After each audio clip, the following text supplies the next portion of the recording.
time for our looking back at inspiration, backgrounds, and equipment. I am ready to do that.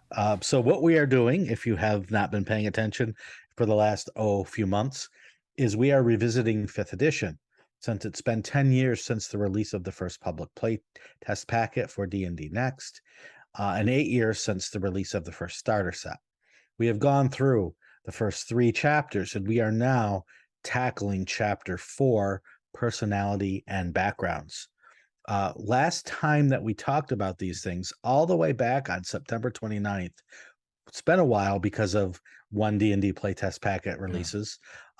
We reviewed the personality traits, the ideals, the bonds, and the flaws.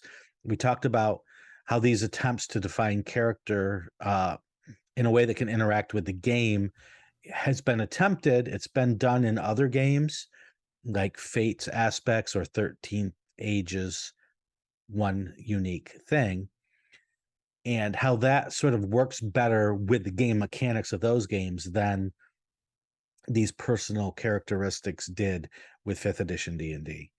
Right. Um, and so now it's time to continue our look at chapter 5 by talking about inspiration. And we had our question about inspiration earlier in our news episode. So now we are going to delve a little bit deeper into that. Do you want to tell us what gaining inspiration says in this player's handbook of ours? Yeah, and this is, it's important to mention, this is a brand new mechanic, right? That did not Mhm. exist in this form or really anything close to it in previous editions. So it says your DM can choose to give you inspiration for a variety of reasons. Typically, DMs award it when you play out your personality traits, give in to the drawbacks presented by a flaw or bond, and otherwise portray your character in a compelling way. Your DM will tell you how you can earn inspiration in the game. Right. So it says this is how you earn inspiration, but the DM will actually tell you how that you earn inspiration. But it does say, I mean, yes, it could do a better job of it, but it does say, what is the roadmap? It's personality traits, it's Right. the drawbacks from flaws and bonds, right? It's those things that we just covered in this section. Mhm. And, I think the feedback has been, well, that doesn't quite work. Right? I mean, I think Yeah. DMs prior to even 1D&D coming out, people have been saying, boy, it's really hard. Like, it's hard for me to remember two personality traits, flaw, bond, ideal, all of that for six characters or even four. And in fact, even players are like, it's hard to remember all of these things about myself. So, Yeah. And it's interesting because, one of the uh what's that word for? One of the negative things that people have always said about D&D mhm. is, right, my game turns into ROLL playing rather than ROLE playing. And boy, I wish there was a way that I could, mechanically give benefits to people that actually play their character and don't metagame, which we talked about in our last episode. And so 5th edition actually gave people this, Mhm. and getting what they had been asking for, people couldn't or wouldn't use it. And partially it is because it is hard to use, Yeah. but it is also very easy to use, right? It's not hard for me to say, okay, the smartest thing that your character could have done game wise would be not insult the queen. But since your character hates royalty, you insulted the queen. It's going to make your life harder. But here's inspiration for playing your character as it should be played. And you can't make it any easier than that. It's not necessarily mechanically complicated. It's not necessarily mechanically, um, you know, enmeshed in the game, but it's very easy to do. Sure. Except brains don't work that way, Sean. But So from two ways, right? One is like, okay. I think of the earning on the earning side. Mhm, Um, making it's hard because there's so many different aspects to the character with personalities, ideals, whatever. mhm. It's really hard to know when someone is being subtle about the reason for Mm, doing it, and that's right. actually good role playing. And it's only easy if people overdo it, right? Mhm. But then it feels like they're fishing for it, and now it Right. feels like it's not, like they're not being a good player, which is the opposite of what you're trying to drive. Right. The other thing is that when you role play well consistently, that becomes the base, and so we're not just giving, right? And then Yeah. on the spending side, it's like my character who reached 18th level as a ranger in third edition with a potion of hiding or whatever it's called back then, never using it, Mhm. because there would always in my brain be a great moment to use this thing. And someday, oh, I'm going to use this for sure.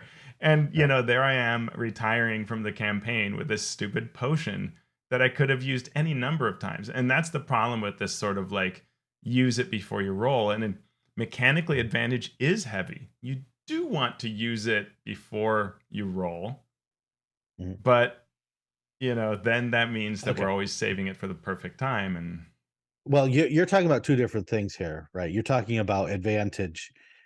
W yes. I was talking about earning Sure, inspiration. sure. You're talking about using advantage, Both using the which inspiration to which gain which are advantage connected. and the Yeah, earning of it, right? But yeah, yeah, right. So that, the first part of what you said goes back to what I was saying in that it's very easy to give inspiration. It's very hard to know when to give inspiration for the fact that the game does not take into account role playing role playing in terms of doing things outside of combat. Obviously, you can role play in combat, uh, but it doesn't mesh well with the rest of the game. In Fate, it works because you are always looking at your aspects. yeah. You're always looking at these things. So you are the one, the player, you as the player are the one in those games that say, I'm going to do this thing that's part of my character. So and it's bad for me. So give me my fate point. Yeah. And players of D&D have not been trained to do that. Well, and the mechanic doesn't train you to do it, right? It doesn't. Right. There's nothing that's nothing in the rules really support that. While they suggest it, hey, Mhm. play to your flaw. It doesn't really explain how. But if you read the fate rules are like, when you do this, get your benefit, right? Like, Mhm. get your point. That's how you are supposed to do this. You're playing an actor, right? You're sort of like Right. an actor playing a role, and so you must do this because that's what your guy does, and then take this benefit for what your guy or gal did. Right. And so that's why it sort of goes back to the question at the beginning of our episode of, what does inspiration mean and how is it used and how it doesn't really work in this game. It doesn't. Yeah, It doesn't. So you can't make something that's very easy to do but not talk about how to use it. So even though it's very easy to do, it's still hard to do. If that makes any yeah, sense, right? it does They, make they sense. they made it the easiest thing in the world to do. Here's an inspiration. You did this thing. There's no rolling involved. You don't have to go through a chart to figure it Right. out. It's just as the DM, you can say, cool, here. It takes 2 seconds. But Yeah. the game itself does not support it. And as much as the players and the DM might say, this is what we want, unless you do it, it isn't what you want. It's what you think you want, Right. And but you and that's really where don't. I would love to see one D&D try a bunch of permutations of this, right? Like, what Mhm, if every time you did something that's a core class ability, you could receive inspiration if you succeed at it. So, mhm, like, if I'm a rogue and I disarm a trap and I do it, I gain inspiration, right? mhm, Or, or if I'm a fighter and I, go forward and lead the charge, right? That would unlock it. Like, each class could mhm. have ways that you do this, and so you're reinforcing your role. Right, Or maybe it instead of being all these different background things, I'm picking an aspect of that to say that this is a thing that my character does often, And when I Mhm. do that, I get it automatically, right? So a little more like that Right. aspect that's not four things to remember, but it really is like a thing. Like my whole thing is I'm an ex pirate. So when I do the Yeah. following things related to being an ex pirate, Yeah. then, this works for me and I gain inspiration from it. I'd Yeah. love to try that system. And maybe it's no good, but I'd like to try it. Yeah. Well, I think it goes even further. I think that it if it doesn't give you the mechanical heft in the game that it needs to gain your attention, then Hmm. it's never going to be used, or it will be used very rarely. So what I'm saying is something like this. I mean, I would never do this in a D&D game, Hmm. but this is the kind of weight that you would give it. You can't do your cool thing. You can't roll with advantage. You can't sneak attack. You can't cast your highest level spell unless you have Hmm. inspiration to use. Now, you would need to have more than one inspiration because you might need to do a bunch of things. Yeah, But, you know, then you have the player's attention. Then sure. you're saying, okay, I need to role play my character. I need to engage in the story side of this if I want to do the cool things Right, mechanically. right. Now you have integrated it into the game.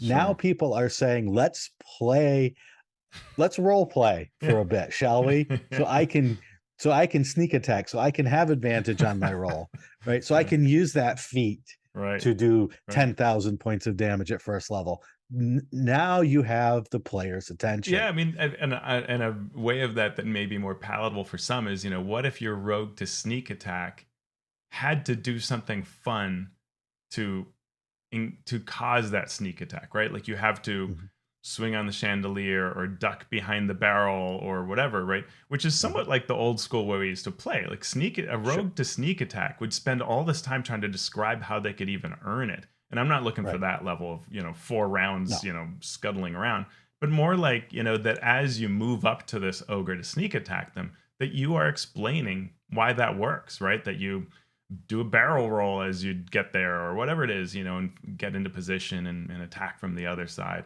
Um, yeah, I'd love to see some version like that.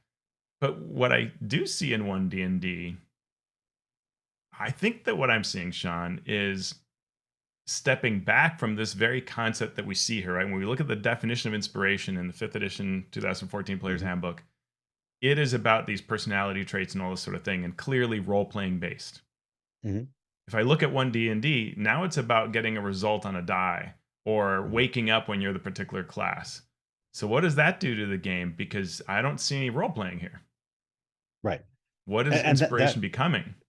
exactly, and that is the question. What is it becoming? Why is it still in the game if we are now divorcing it from the actual point of its being in 5th edition? If it's just one more way to roll one more die, Right. as our question said earlier, then really what good is it? And And it's I not like we can't answer need that. it power wise, right? It's not like players Right. are going, "Oh no, we're always getting creamed by our evil DMs, we can never win encounters. We need some power up." It's the opposite, right? The DMs are crying and asking for help. So why are we giving more ways to get advantage? Um, and I think that, but maybe the design team is saying we don't want we no longer want it to be a role playing mechanic like it Mhm, is in Fate or in these other games. We want it to be a sort of fun, actiony type thing. To which I mhm, say, great, you had action points. Those mhm. work that way, Right. right? People loved using their action point to take a second attack or whatever, and you see it in Action Surge in the Fighter, which fighters love using. But there are other ways to do this that I think are less cumbersome. To me, advantage is a heavy mechanic to just Mhm, give as a benefit. So, like, I played a version of 3E that a friend of mine sort of made their own 3E version, where during play we would earn these little chips. So it's like a little token thing, and they were in a basket, and any minor thing you did that was cool would get you one of those. And you could mhm, at any point cash it in to add a +1. And you just had to mhm, explain what was happening in the game, right? So I'm yelling encouragement to my friend. I'm, moving into position, +1 to their roll. And you did it almost as like a reaction, but didn't consume a reaction, right? But you could just do it whenever. And so, you might miss on an attack roll, but then all your friends cash in 4 of these benefits and suddenly it's a hit. And you could do it, Mhm. you could just spend them until the DM goes and you hit. And Mhm. you're explaining why, right? Right. That was actually really fun. As much as it was super mechanical, it was super, Mhm. grainy and tangible as a non-world thing in a lot of ways. It was very fun. It was very, it was like action points, a thing that doesn't make sense but is fun to use and spit in. And so the team Mhm. could go for something like that, right? I'd love to see different attempts at this. Okay. We're getting into advantage now, and that. So let's Yeah. go there. So using inspiration in 5e, if you have inspiration, you can expend it when you make an attack roll, saving throw, or ability check. Spending your inspiration gives you advantage on that roll. You can also give your inspiration to another character. So, Mhm. I think we've come to the conclusion that inspiration was a good idea. It may not have been integrated into the Mhm. game as well as it could have been.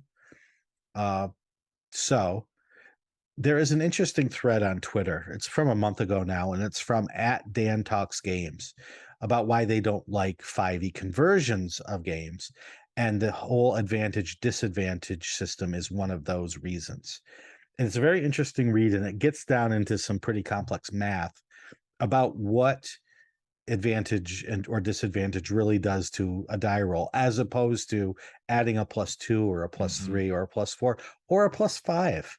Um, and advantage or disadvantage, depending on the difficulty target number that you're trying to hit, could be more valuable than a +5 in Right. certain cases. And in other cases, So it's less than that, but yeah, right. right, but Mhm. it's generally better than like a +3 or a +4, Mhm. which is pretty significant. And that leads to questions about the bonded accuracy or bounded accuracy Mhm. system and what that really means, what a D20 system does. And I can understand having advantage, inspiration, and the advantage that comes with it. Not to mention when people do re-rolls as opposed to advantage, because that even jumps that number up even more, what the bonus is. But uh, what problem is it trying to solve? Now, is D&D and other D20 games are pretty swingy Mhm. in the sense that a fighter who's trained in athletics, you know, can try to break a door down, and a very weak character not trained in athletics can break a door down, not at the same rate. Obviously, one has more is better at it, Right. but it's not unheard of. And it was picked on in one of those. What was the movie that they did where the fighter was trying to open the door? The the adventurers. It was Oh, one of those movies where gamers or the gamers, yeah, he's trying to lift the gate, and the wizard just walks up and does yeah. it because of the die roll. Yeah, because you just So roll you out get 20. you yeah, you get things like that. And what an advantage system can do is let you alleviate that sort of weirdness Right. in the swinginess of the mechanical numerical system. Um, but how often do people actually fail in D&D to the point where it's noticeable that they are not that the system itself is letting the game down? I wouldn't say much. So Sure.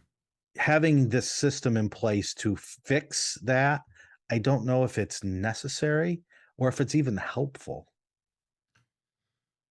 I mean, I definitely feel like in third edition there were a lot of moments in play, and then this is true of earlier editions too, but third is where skills start mattering. Where you would roll a skill check and you are the master diplomat and you roll a 3. Mhm, And it's so disappointing because you in character just made a really cool thing and you have taken mhm, all the feats and all the whatevers and you're supposed to be this amazing diplomat and you just rolled a 3 and now you're shafted. It's like right. none of this feels right. Um, But I guess that sort of inherently just is the reality of a D20 based game. And even if you give advantage, that of course can still happen, though you're lessening the chance of it. So yeah, I don't know. To me, advantage is less about, adjusting the curves, though it certainly does that, and more about the reward mechanic. So I was actually this last weekend we were at GameholeCon, I paid a lot of attention to advantage at my tables, either ones that I was running or I was playing at, and it was interesting to see. People get happy when they have advantage, Mhm. when it's given to them, and in fact, most happy when it's given to them to spend right then and there. Doesn't even matter if it's an important role. This is what I noted. Didn't matter why you were rolling, but just, oh, you get an advantage of that. Oh, great. Like that's a happy times. And to me, that's what I like about it. It's that Yeah. it is this pick me up that comes in.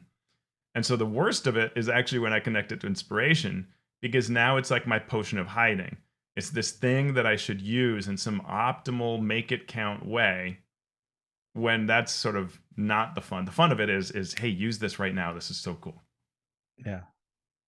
Yeah, I found myself at the games I ran giving exactly what you said when I wanted the character to succeed Hmm. because there was something important to do, but they needed that success. Yeah. And just giving them the success didn't feel right. Hmm. So I would say, "Oh, you are trying to figure out what this light does. I want you to know what this light does. I know you're trained in Arcana and you're a third level character, so you're at +3 plus another 3 probably. So you're at least +6. So if I give you advantage, that's probably at least a +4 and I'm going to set the DC at 10. So even if you roll a 1 or a 2, you're probably going to succeed and I don't want that 1 to derail everything. So you have advantage. Oh, Yeah. you got a 1 and a 4? Oh, the DC was only 10, so you still made it. Hmm.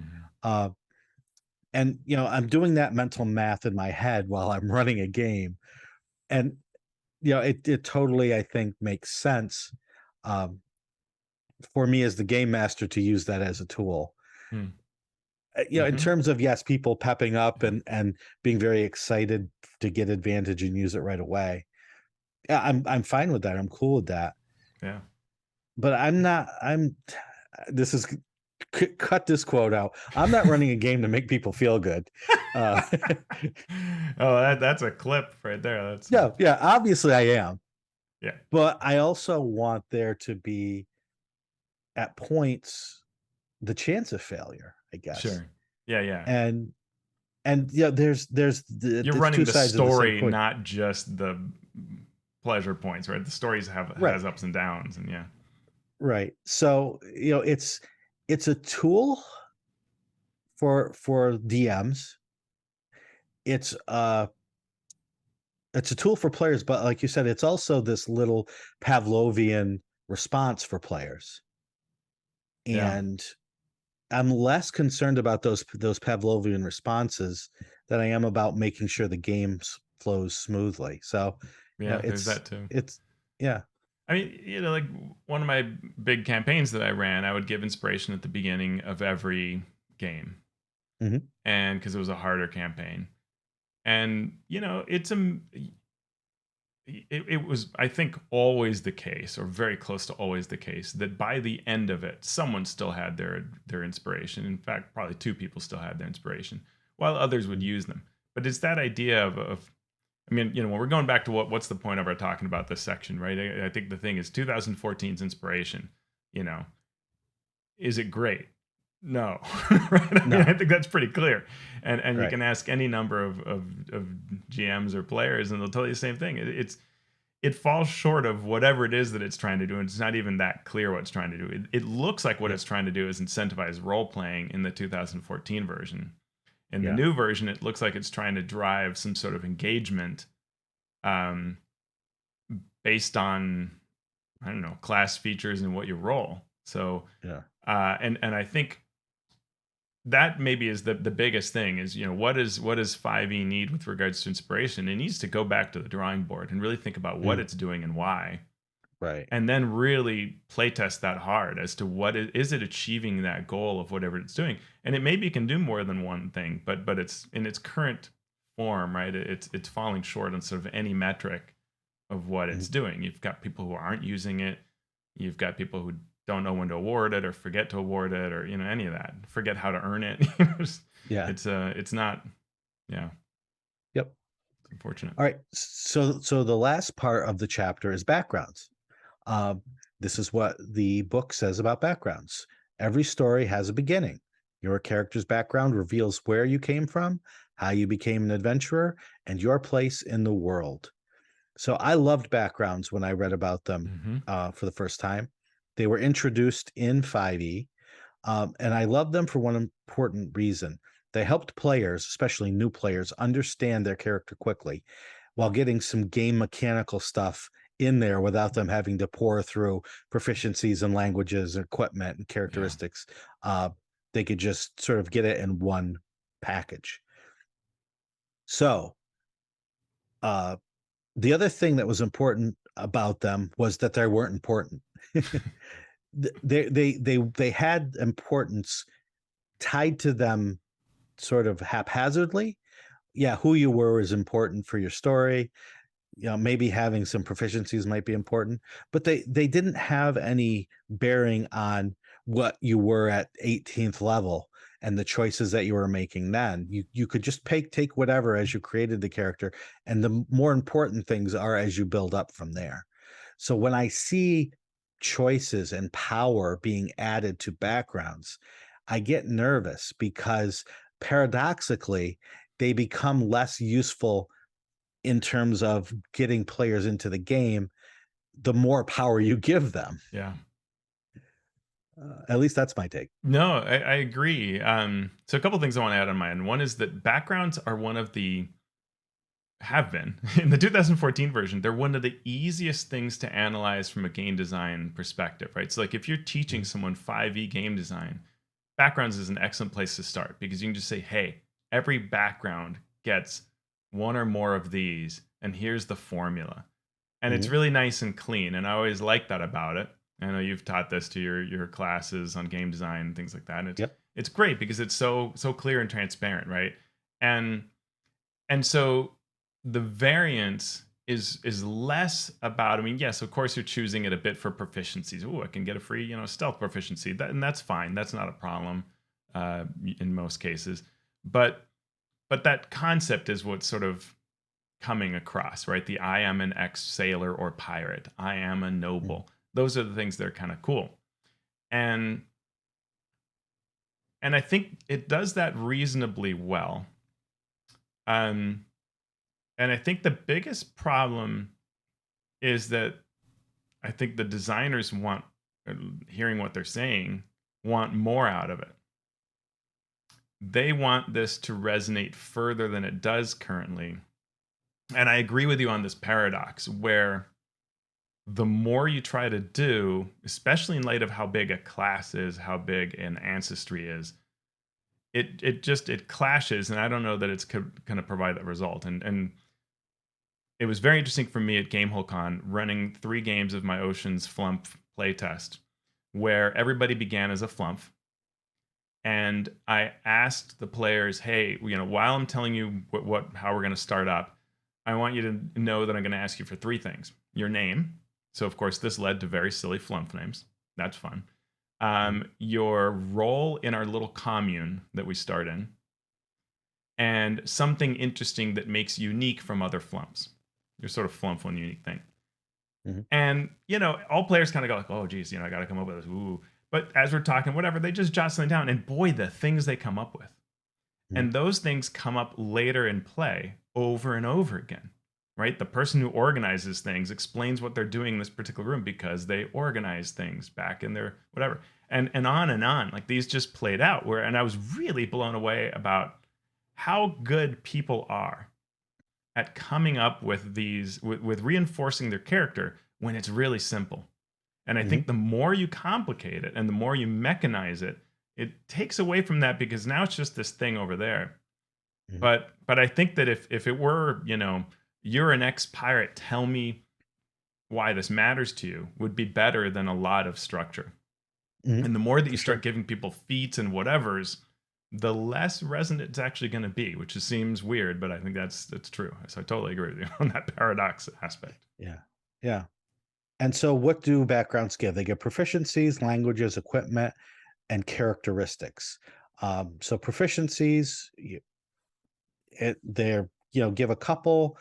And the what I like about proficiencies coming in through backgrounds is, as I said before, since this isn't third edition where you wanted to make sure that you had 5 ranks of tumble because Hmm. you wanted to do this, or your your feat required you to have these skills also at a certain rank. Right. uh in that way, if backgrounds were like that in this game, it would be very important that you chose the background that gave you the ranks in acrobatics so you could spring attack, etc., Right. etc., etc. But 5e was simple enough where you could just say, yeah, I don't care if I have, yeah, survival versus arcana. It's not going to Hmm. matter a lot in the character that I'm envisioning mechanically. Uh, Languages, same thing. We've talked about languages before and how important or not they should be in a campaign. The equipment that you get from backgrounds is generally esoteric stuff. You get gold and then a few fun things, very little game mechanically relevant. And Yeah, and then the our next chapter is characteristics, equipment, so we'll hit that yeah, more, yep, when we get there. yeah. And then the characteristics are just those charts where you can sort of pick out your traits, your personality trait, background, flaw, and bond. Uh, And- I don't want backgrounds to change. I don't want them to change. If anything, I want them to become easier, not yeah.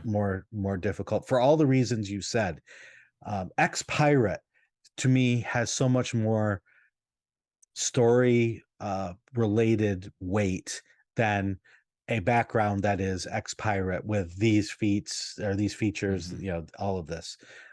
For all the reasons we talked about, it's very easy to Yeah. remember ex pirate as a player, and then you can draw that in. It's much harder to have this full background with all of these rules associated with it.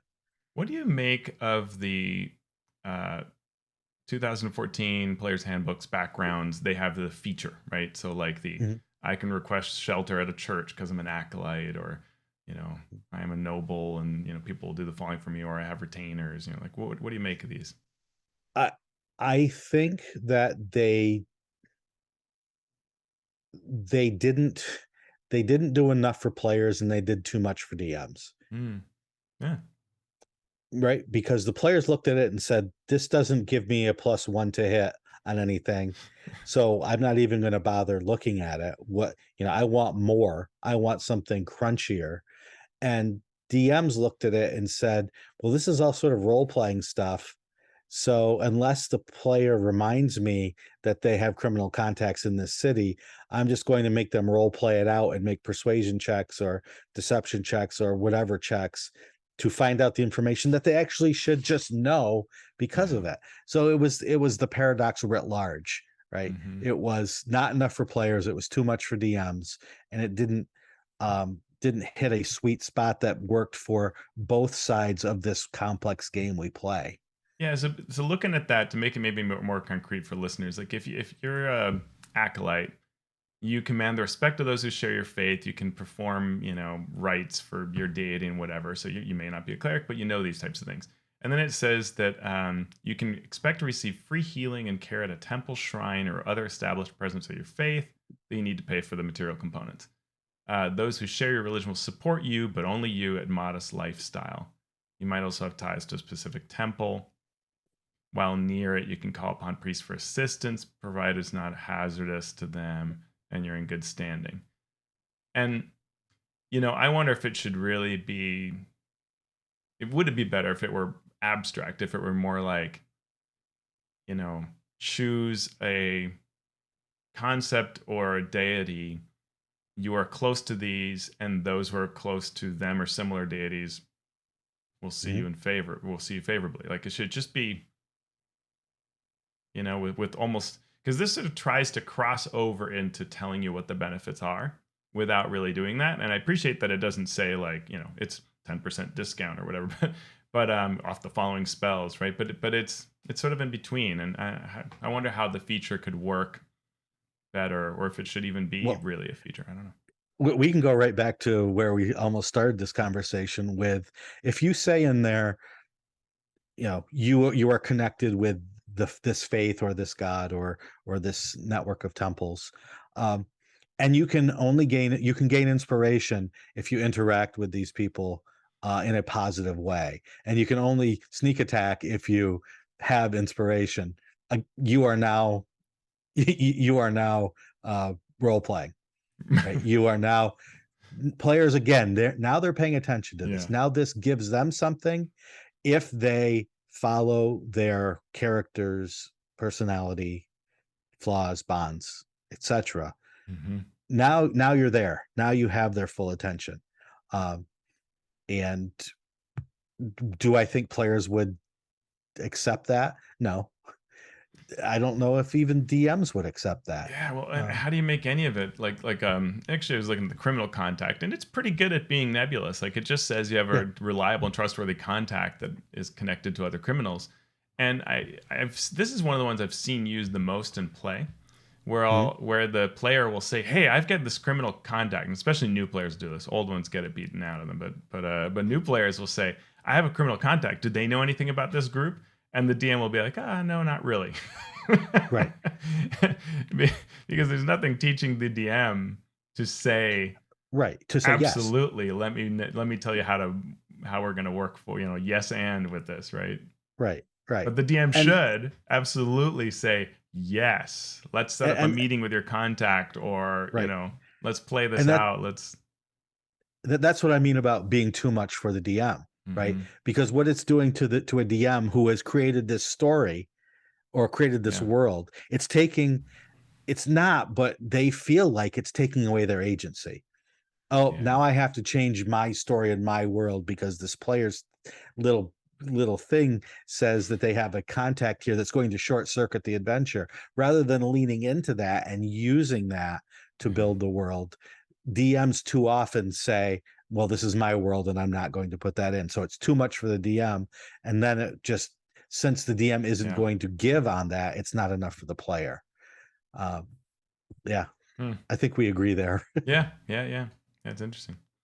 Um, I forget what one D&D does with features. Well, they give feats Or now. is it just the feats and that stuff I goes away? Yeah. I Okay. think that stuff went away and it's just you Yeah. get this feat now. Feats. Now some of the feats say some of these similar things, right? For the Hmm. Knights of Yeah. Solamnia, it was right. You Right. have And it this had a story connection. aspect to it, which I like Yeah, the story part of it. But yeah. yeah. This is so Whew, fascinating. Well, it very interesting. is. 'Cause I am curious what other folks out there listening think. Like, do you find your background matters? Do you want it Right. to matter more or less? If you're a GM, if your DM is this hard to work with, what do you want out of it? Be curious. Yeah. And fundamentally, you DMs and you players out there, do you want the role playing aspect of the game to matter more in the mechanical side of the game? Is Mm, that important to you? Or does that separation allow you to play mechanically in one way and role playing in another way and not worry about any interaction between the two? What's your take? We want to know. yes. So, we're going to close with that. And we want to thank you, those who have been patrons in the past. And we want to thank those who will become new patrons. So thank you. You can become a patron of the show by going to patreon.com/masteringdnd. There are 3 tiers for support. Please do whatever one you are most able to. We don't want to take food off your table, Nope. but we would also love to be able to support the show and do some cool things for all of our listeners.